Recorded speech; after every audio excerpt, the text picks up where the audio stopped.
नमस्कार, मैं हूं बिलाल मलिक और आप देख रहे हैं लोकमंच। और बुलेटिन में सबसे पहले बात करेंगे लखनऊ की। लखनऊ से इस वक्त की बड़ी खबर आ रही है। आपको बता दें कि नक्शा पास कराने वाले अफसरों पर बड़ी कार्रवाई की जाएगी। आपको बता दें कि मुख्तार के भवनों का नक्शा पास कराने वालों पर यह बड़ी कार्रवाई की जानी है। सवालों के घेरे में है डालीबाग एलडीए के अफसर। इस वक्त की बड़ी खबर आपको लखनऊ से बता रहे हैं और आपको बता दें कि एलडीए के अफसर सवालों के घेरे में है। गृह विभाग ने पूरी रिपोर्ट एलडीए से तलब की है। अधिकारियों और साथ ही अभियंताओं पर यह कार्रवाई की जाएगी। इस वक्त की बड़ी खबर आपको बता रहे हैं लखनऊ से। नक्शा पास कराने वाले अफसरों पर कार्रवाई की जाएगी। मुख्तार के भवनों का नक्शा पास कराने वालों पर यह बड़ी कार्रवाई होगी। सवालों के घेरे में डालीबाग एलडीए के अफसर। और अब कई सवाल खड़े हो रहे हैं और अब देखना होगा जो कार्रवाई की जानी है और जो कार्रवाई की बात कही जा रही है उसमें और क्या कुछ निकलकर सामने आता है। एलडीए की से यहां पर यह रिपोर्ट तलब की गई है। और इस खबर पर तमाम जानकारी के लिए आशीष हमारे ब्यूरो लखनऊ से फोन लाइन पर जुड़ गए हैं। आशीष, नक्शा पास कराने वाले अफसरों पर बड़ी कार्रवाई की जाएगी। जी बिलाल जी, जब से भाजपा सरकार बनी है तब से कहीं ना कहीं योगी जी का एक ही लक्ष्य रहा है कि गुंडा मुक्त को प्रदेश चाहिए। और इसी कार्रवाई को लेकर जब से उन्होंने कमान संभाली उत्तर प्रदेश की, लगातार गुंडों पर कार्रवाई हो रही है। और जहां पर जिन्होंने भी गलत कब्जे किए हैं, जमीन अफजलवाई है, उनको भी वहां से हटाया जा रहा है। और जिस अधिकारी ने इन माफियाओं का साथ दिया है उन पर कहीं ना कहीं कार्रवाई हो रही, चाहे वो रिटायर हो चुके हो या भी नौकरी में हो, उन सब पर कार्रवाई हो रही है। जी बिलाल जी, बिल्कुल। तो आशीष, का ये मान लिया जाए कि जिस तरीके से जो है योगी जी ने कहा था कि गुंडा मुक्त उत्तर प्रदेश होगा, जिस तरीके से अवैध कब्जे किए हैं उन लोगों पर बड़ी कार्रवाई की जाएगी, चाहे वो किसी भी पार्टी से ताल्लुक क्यों ना रखते हो। ये अभियान जारी रहेगा और इसी अभियान के तहत लगातार जो है बड़ी कार्रवाई की जा रही है। देखिए, इलेक्शन भी नजदीक आ रहे हैं बिलाल जी, और जो उन्होंने जनता से वादे किए थे गुंडा मुक्त यूपी बनाने का, उस पर लगातार वो कार्रवाई कर रहे हैं। और इधर बीच में इलेक्शन के आते आते उन्होंने और कार्रवाई तेज कर दी है और वो किसी अधिकारी को बख्शने के मूड में नहीं है। और जो भी अधिकारी इन भ्रष्टाचारों में लिप्त पाया जा रहा है या अधिकारियों के साथ या माफियाओं का साथ दे रहा है, उनको उनकी नौकरी से भी हाथ धोना पड़ रहा है। बिल्कुल है। तो आशीष, क्या कुछ निकलकर सामने आ रहा है जो एलडीए के अफसर हैं, डालीबाग एलडीए के अफसर जो सवालों के घेरे में हैं, किसी का कोई नाम निकलकर सामने आया या फिर कितने अधिकारी शामिल हो सकते हैं जिन पर गाज गिर सकती है? जी बिलाल जी, कई अधिकारियों के नाम आ रहे हैं। लखनऊ विकास प्राधिकरण में कई संख्या में अधिकारी हैं, उनके नाम अभी फिलहाल उन्होंने बाहर नहीं किए हैं और संख्या बहुत बड़ी बताई जा रही है इसमें। और जैसे ही नाम आएंगे हम आपको बताएंगे। बिल्कुल, ये बड़ी कार्रवाई की जाएगी। अब देखना होगा किन किन अधिकारियों पर ये जो है गाज गिरती है। शुक्रिया आपका आशीष, तमाम जानकारी साझा करने के लिए। तो लगातार जो है बड़ी कार्रवाई अवैध कब्जा धारकों के खिलाफ और साथ ही जो इस पूरे मामले में शामिल है, चाहे वो कोई अधिकारी ही क्यों ना हो, उनके खिलाफ भी कार्रवाई की जा रही है। और इस बीच कानपुर से बड़ी खबर आ रही है। आपको बता दें कि उन्नाव पीड़िता की हालत को लेकर संशय बरकरार बना हुआ है। अस्पताल प्रशासन जो है कोई जानकारी नहीं दे रहा है, कोई जवाब नहीं दिया जा रहा है। 20 घंटे से नहीं जारी किया गया मेडिकल बुलेटिन। अभी तक मेडिकल बुलेटिन जारी कर कोई जानकारी नहीं दी गई है कि आखिरकार जो पीड़िता का इलाज चल रहा है उसकी स्थिति कैसे बनी हुई है, क्या वाकई में जो है स्थिति में सुधार हो रहा है या नहीं। अभी तक कोई जानकारी 20 घंटे से नहीं दी गई है।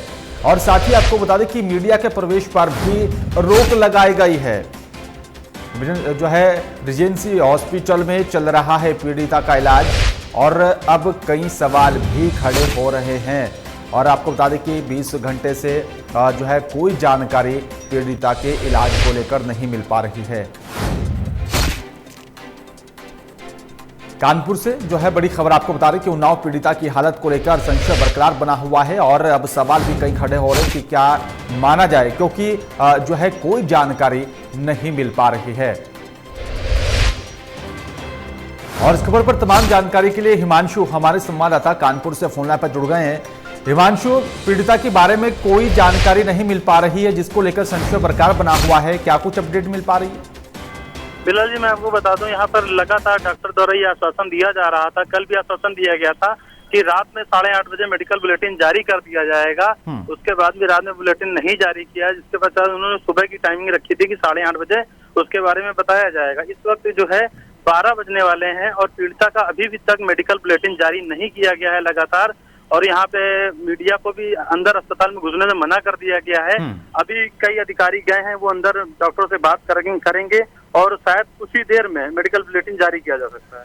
बिल्कुल, लेकिन वजह क्या मानी जा रही है? जानकारी साझा क्यों नहीं की जा रही है? क्यों नहीं बताया जा रहा है कि पीड़िता का जो इलाज चल रहा है उसमें क्या अपडेट है? क्या जो है पीड़िता की तबीयत में सुधार हो रहा है या नहीं हो रहा है? क्यों जानकारी नहीं दी जा रही है? क्या कुछ वजह मानी जाए? अस्पताल प्रशासन पूरी तरह से अभी ये बताने के लिए मतलब बता नहीं रहा है कि पीड़ित की हालत में क्या सुधार हुआ है, क्या सुधार नहीं हुआ है। पर जो सूत्रों के हवाले से खबर आ रही है उसमें ये बताया जा रहा है कि पीड़िता जो है उसमें सुधार हो गया है। और अब ये देखना यह है कि अस्पताल प्रशासन क्या पुष्टि करता है, वो क्या मेडिकल बुलेटिन जारी करता है, जिससे कि सही खबर हम अपने दर्शकों को बता सकें कि क्या हुआ है उसमें पीड़िता के साथ और क्या आगे होगा। बिल्कुल बिल्कुल हिमांशु, जब तक जो है मेडिकल बुलेटिन जारी नहीं होता, जब तक डॉक्टरों की तरफ से जानकारी नहीं दी जाती, तो तब तक कोई जानकारी नहीं मिल पाएगी। शुक्रिया आपका तमाम जानकारी साझा करने के लिए।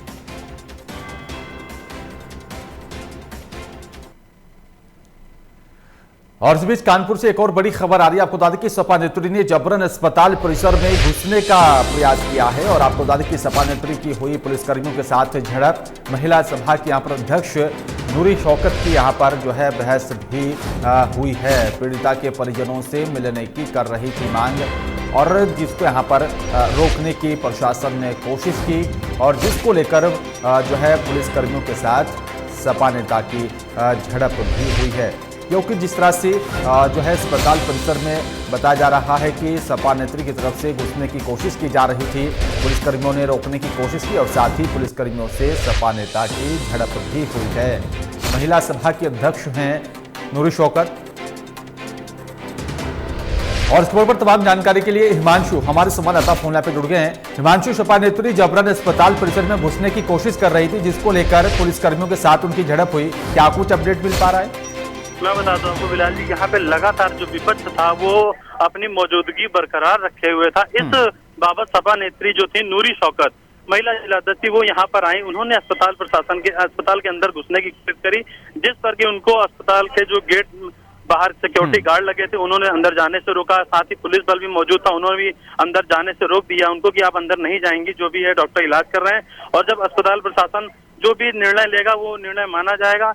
फिर उनको जाने से अंदर मना कर दिया गया है। उसके बाद वो अपना बाहर से पुलिस अधिकारियों से बात करके चली गई। लेकिन जब वो जबरन घुसने की कोशिश कर रही थी और पीड़ित परिजनों से बात करने की भी कोशिश की जा रही थी, इस तरह की खबर निकलकर सामने आ रही है, लेकिन पुलिस वहां पर मुस्तैद है, जाने नहीं दिया गया अंदर। उसके बाद सपा नेता की तरफ से कोई बयान सामने आया नहीं? उन्होंने ये बताया कि क्या बोलता है, इस तरीके की घटना निंदनीय है। अगर हम लोगों को अंदर नहीं मिलने दिया जा रहा है तो इसमें कहीं ना कहीं सवाल खड़ा होता है कि लड़की की हालत ठीक नहीं है या जो मतलब उनको निर्णय संतोषजनक मतलब उसको नहीं बताया है और लगातार बताया कि हम लोग को जब अंदर नहीं जाने दिया जा रहा है, तो इसमें कहीं ना कहीं उन्होंने सवाल खड़े किए हैं अस्पताल प्रशासन पे। बिल्कुल हिमांशु, तो विपक्ष भी लगातार जो है इस तरह के मामलों को लेकर सजगता दिखा रहा है या फिर राजनीति कर रहा है, भी कई सवाल हैं। शुक्रिया आपका तमाम जानकारी साझा करने के लिए।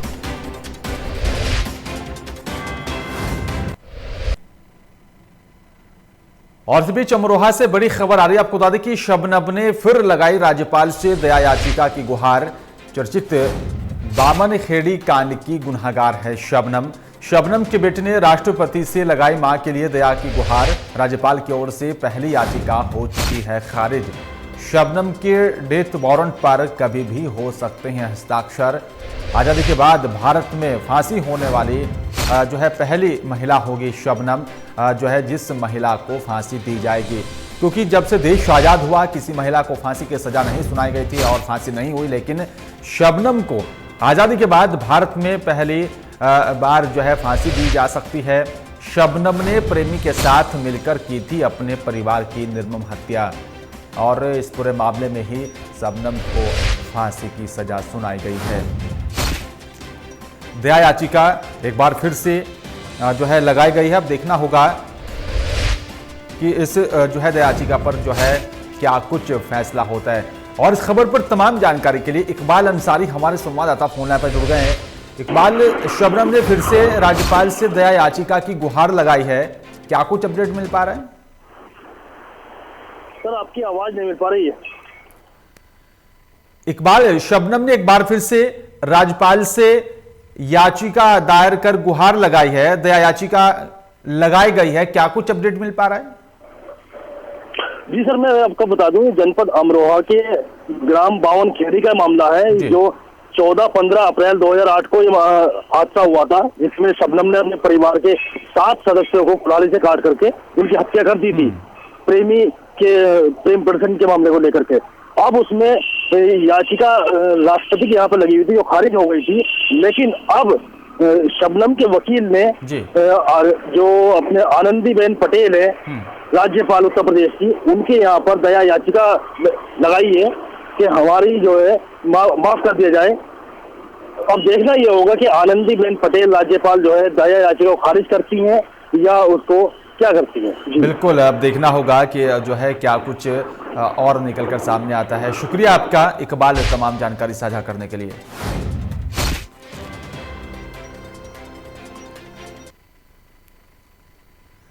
और इस बीच मुरादाबाद से बड़ी खबर आ रही है। आपको बता दें कि कांग्रेस नेता और साथी बिल्डर सचिन चौधरी के खिलाफ एफआईआर दर्ज की गई है। धोखाधड़ी के आरोप में हुआ मुकदमा दर्ज। प्लॉट दिलाने के नाम पर बुजुर्ग महिला के साथ धोखाधड़ी का ये पूरा मामला बताया जा रहा है। पीड़ित महिला ने 3 लाख रुपए हड़पने का आरोप लगाया है। एसएसपी प्रभाकर चौधरी के आदेश पर एफआईआर दर्ज की गई। पुलिस ने मामले में शुरू की जांच पड़ताल। सिविल लाइन से थाना में यहाँ पर जो है मुकदमा दर्ज किया गया है। तो धोखाधड़ी से जो है जुड़ा हुआ ये पूरा मामला बताया जा रहा है। इस वक्त की बड़ी खबर आपको मुरादाबाद से बता रहे हैं। कांग्रेस नेता और साथी बिल्डर सचिन चौधरी के खिलाफ एफआईआर दर्ज की गई है। धोखाधड़ी के आरोप में यह मुकदमा दर्ज किया गया है। और साथ ही बता दें कि यहाँ पर प्लॉट दिलाने के नाम पर बुजुर्ग महिला के साथ धोखाधड़ी से जुड़ा हुआ यह मामला बताया जा रहा है। और खबर पर तमाम जानकारी के लिए आजम हमारे संवाददाता फोन लाइन पर जुड़ गए हैं। आजम, कांग्रेस नेता और बिल्डर सचिन चौधरी के खिलाफ एफआईआर दर्ज की गई, धोखाधड़ी का मामला बताया जा रहा है, क्या कुछ अपडेट मिल पा रही है? देखिए, अब बिल्कुल मैं आपको बता दूं, ये कांग्रेस नेता जो है सचिन चौधरी, ये लोकसभा अमरोहा से चुनाव लड़ चुके हैं और यहाँ पर एक ऑपरेशन भी यहाँ के जो है बताया जा रहा है कि जो प्रियंका गांधी है उनके भी बेहद करीबी ये बताए जाते हैं। उनके खिलाफ 420 में एक मुकदमा दर्ज किया गया है। एसएसपी प्रभाकर चौधरी के आदेश पर यह मुकदमा दर्ज किया गया है। कहा जा रहा है कि प्लाट दिलाने के नाम पर बुजुर्ग महिला से, जिसका नाम बीना है, उससे 3 लाख रुपए हड़पने के मामले पे पूरा मामला दर्ज किया गया है। फिलहाल जो है अभी मुकदमा दर्ज किया गया है। पुलिस का कहना है कि इस पूरे मामले पे जांच कर रहे हैं। जांच के बाद निश्चित तौर पर जो भी कार्रवाई होगी वो की जाएगी। जी बिल्कुल, देखना होगा इस पूरे मामले को लेकर अब क्या कुछ कार्रवाई की जाती है। शुक्रिया आपका आजम, तमाम जानकारी साझा करने के लिए।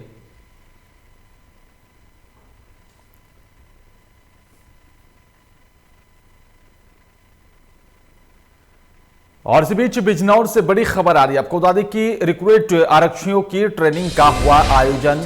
पुलिस लाइन मैदान में यहाँ पर ट्रेनिंग का यह आयोजन किया गया। एसपी ने आरक्षियों की परेड का निरीक्षण किया और साथ ही आपको बता दें कि एसपी ने भी आरक्षियों से साथ ही यहाँ पर मैदान में दौड़ लगाई है। बिजनौर से इस वक्त की बड़ी खबर आपको बता रहे हैं, जहाँ पर जो है रिक्रूट आरक्षियों की ट्रेनिंग का ये आयोजन यहाँ पर किया गया था। पुलिस लाइन मैदान में ट्रेनिंग का ये आयोजन किया गया। एसपी ने आरक्षियों के परेड का निरीक्षण किया और साथ ही आपको बता दें कि एसपी ने भी आरक्षियों के साथ मैदान में दौड़ लगाई है। तस्वीर में आप देख सकते हैं कि किस तरह से जो है एसपी भी यहाँ पर आरक्षियों के साथ दौड़ते हुए नजर आ रहे हैं। बिजनौर से जो है इस वक्त की बड़ी खबर आपको बता दें कि यहाँ पर रिक्रूट आरक्षियों की ट्रेनिंग का ये आयोजन किया गया। पुलिस लाइन मैदान में ट्रेनिंग का ये आयोजन किया गया था, जिसमें यहाँ पर जो है एसपी ने आरक्षियों की यहाँ पर परेड का निरीक्षण किया और साथ ही एसपी ने भी आरक्षियों के साथ मैदान में दौड़ लगाई है। और इस खबर पर तमाम जानकारी के लिए जहीर हमारे संवाददाता फोन लाइन पर जुड़ गए। जहीर, रिक्रूट आरक्षियों की ट्रेनिंग का आयोजन किया गया, क्या कुछ अपडेट मिल पा रही है?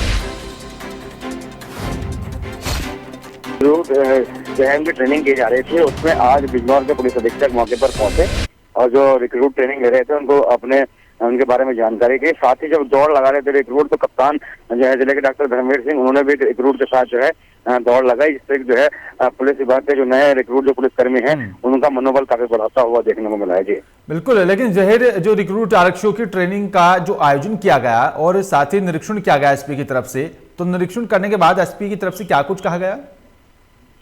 बिल्कुल, देखिए एसपी विजनौर डॉक्टर धर्मवीर सिंह ने जैसे ही सुबह पुलिस लाइन पहुंचे, उन्होंने जो है रिक्रूट की जो परीक्षा चली है, जो दौड़ हो रही थी, उनकी ट्रेनिंग चली थी, पूरे मामले को जो है बारीकी से निरीक्षण किया और जम करके जो है जो रिक्रूट है, जो नए पुलिसकर्मी आरक्षी भर्ती हुए, उनकी तारीफ की कि बिल्कुल अच्छा ऐसे जो है नौकरी करें और सही तरीके से जो इस तरीके की ट्रेनिंग उन्होंने भाग लिया।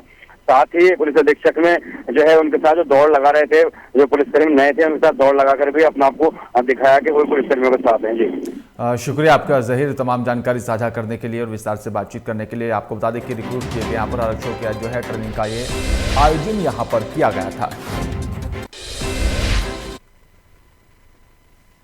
और इस बीच बिजनौर से एक और बड़ी खबर आ रही है। आपको बता दें कि पुलिस के हत्थे चढ़ा गांजा माफिया के पास से 1 किलो गांजा भी बरामद किया गया है।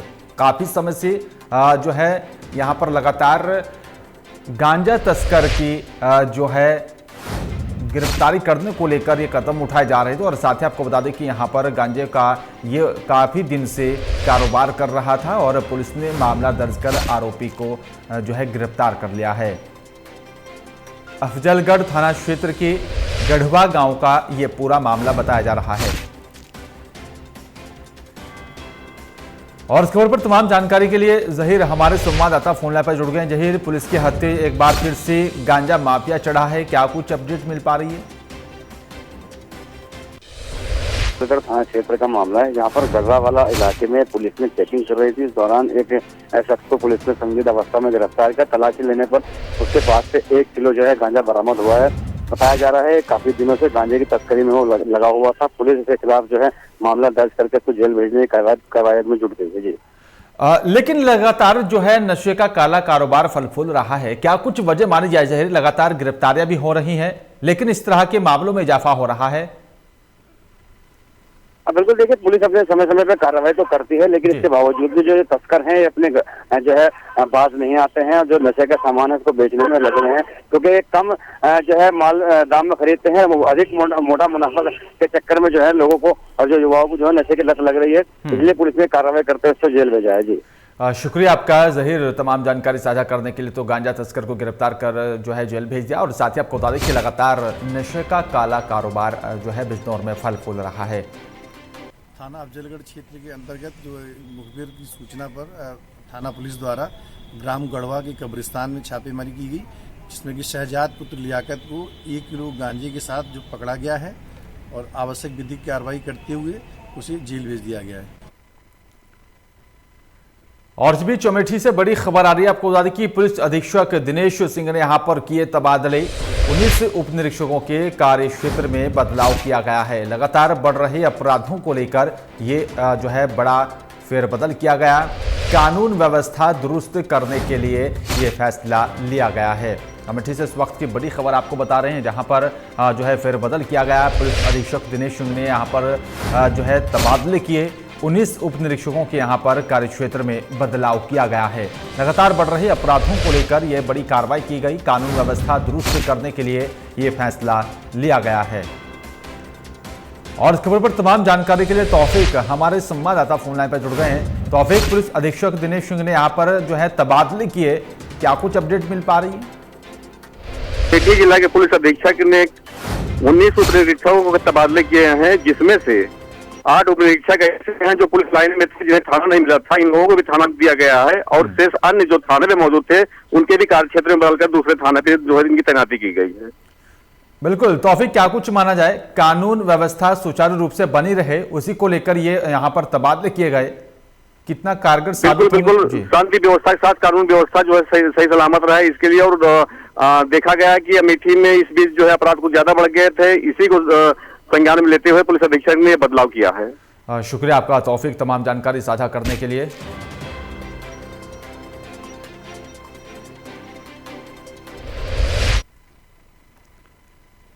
सामान पर हो रही टैक्स चोरी की रोकथाम के लिए संसद भवन में राष्ट्रपति और साथ ही प्रधानमंत्री ने 1 जुलाई 2017 से पूरे भारतवर्ष में 50,000 रुपए से ज्यादा के सामान पर बिल जो है लागू किया था, जिसमें कई गुना तक टैक्स चोरी की रोकथाम हुई। जीएसटी लगने के बाद इलेक्ट्रॉनिक डिवाइस के जरिए यहां पर चोरी में लगाम लगी है और वहीं राजस्व संग्रह में भी पहले की अपेक्षा वृद्धि हुई है। कोरोना काल के दौरान 3 से 4 महीने कलेक्शन कुछ प्रभावित रहा। ज्वाइंट कमिश्नर अयूब अली ने बताया कि जीएसटी ने यहां पर इलेक्ट्रॉनिक डिवाइस के जरिए की गई चोरी का पता लगा सकता है और साथ ही जीएसटी लगने के यहां पर बाद कर में हो रही धांधली कई गुना तक रोकी गई है। मेरा नाम अयूब अली है, मैं ज्वाइंट कमिश्नर एग्जीक्यूटिव वाणिज्य कर आगरा। सर, जब से जीएसटी लगी है लगभग 3 से 3.5 साल होने को है, तो सेल टैक्स के अंदर कितना काम क्या असर पड़ा है सर, बढ़ा है या घटा है? नहीं, जीएसटी लगने के बाद जो राजस्व संग्रह है वो बढ़ा हुआ है। 17-18 में 9 महीने में 890.67 करोड़ और 18-19 में 1478.35 करोड़, 19-20 में 1678.64 करोड़ और 20-21 में 1524.92 करोड़ अभी तक हम लोग प्राप्त कर चुके हैं। इस तरीके से आप देख रहे हैं कि लगातार जो राजस्व संग्रह है उसमें बढ़ोतरी। और इस खबर पर तमाम जानकारी के लिए मोहसिन हमारे संवाददाता फोन पर जुड़ गए हैं। मोहसिन, जो है जीएसटी की रोकथाम को लेकर बड़ी कामयाबी हाथ लगी है। जी बिलाल जी, मैं आपको बता दूं 1 जुलाई 2017 से पूरे भारतवर्ष में 50,000 रुपए से ज्यादा के माल पर ई-वे बिल लागू किया गया था, जिसमें कई गुना तक टैक्स चोरी की रोकथाम हुई है। जीएसटी लगने के बाद इलेक्ट्रॉनिक डिवाइस के जरिए चोरी में लगाम लगी है। वहीं राजस्व गृह में भी पहले भी अपेक्षा वृद्धि हुई है। बिल्कुल, राजस्व का भी जो है यहाँ जो है मुनाफा हो रहा है और काफी कारगर साबित हो रही है। शुक्रिया आपका मोहसिन तमाम जानकारी साझा करने के लिए।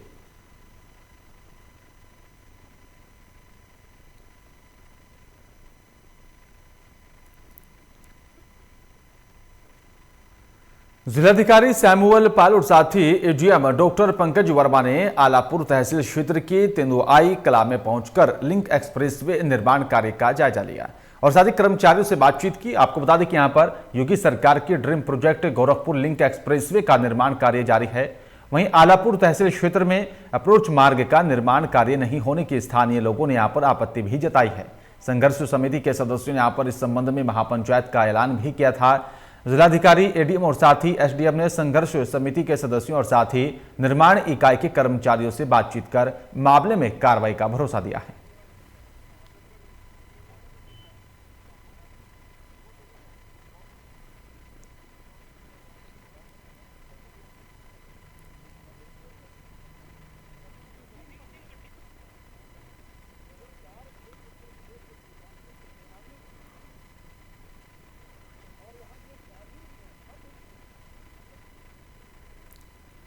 फर्रुखाबाद में मुख्यमंत्री सामूहिक विवाह का आयोजन किया गया। जिलाधिकारी ने दीप प्रज्वलित कर कार्यक्रम का शुभारंभ किया। शिवाला स्थित गायत्री धर्मशाला में कार्यक्रम का आयोजन किया गया है। सामूहिक विवाह में यहां पर 61 नवदंपति ने यहां पर एक दूसरे का हाथ थामा। जिलाधिकारी ने नए जोड़ों का आशीर्वाद दिया है और मुख्यमंत्री विवाह योजना के अंतर्गत सभी जोड़ों को यहां पर अनुदान भी दिया गया। लक्ष्य 63 जोड़ों की शादी करवाना था।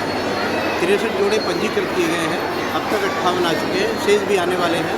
कभी कभी जहाँ से आना होता किसी वजह से विलम्ब हो जाता है, तो लोग भी आने वाले हैं। 63 जोड़ों की आज शादी यहाँ पर हो रही है और कोरोना काल के पश्चात ये सरकारी सरकार की तरफ से एक बड़ा पहला कार्यक्रम है और काफ़ी भव्य तरीके से यहाँ पर कार्यक्रम हो रही है। पेट्रोल डीजल और साथ ही घरेलू गैस के जो है आसमान छूते दामों को लेकर युवा कांग्रेस ने गोरखपुर में प्रदर्शन किया। मोटरसाइकिल पर खाली रसोई गैस रखकर यहां पर पैदल मोटरसाइकिल को भी धक्का मारते हुए युवा कांग्रेस ने विरोध जताया है। यूथ कांग्रेस के प्रदर्शन की यहां पर चेतना सूरत जो है तिराहे पर पुलिस ने रोक दिया था और जिसके बाद कार्यकर्ता सड़क पर ही बैठकर केंद्र और साथ राज्य सरकार के खिलाफ जमकर नारेबाजी करते रहे। सिटी मजिस्ट्रेट ने यहां पर कार्यकर्ताओं को समझा बुझाकर उनका ज्ञापन लिया और साथ ही राज्यपाल को भेजने का भी आश्वासन दिया है। गोरखपुर के बीआरडी मेडिकल कॉलेज की कोविड वार्ड कर्मचारी अपनी मांगों को लेकर 2 दिवसीय धरने पर हैं। बीआरडी मेडिकल कॉलेज में यहां पर कार्यरत रहे स्टाफ, नर्स, वार्ड बॉय, सफाई कर्मचारी, फार्मासिस्ट, लैब टेक्नीशियन कर्मचारियों कोविड-19 के दौरान काम कराया गया, लेकिन कर्मचारियों को आज तक ना तो नियुक्ति पत्र दिया गया और ना ही पिछले 5 महीने से वेतन मिला है।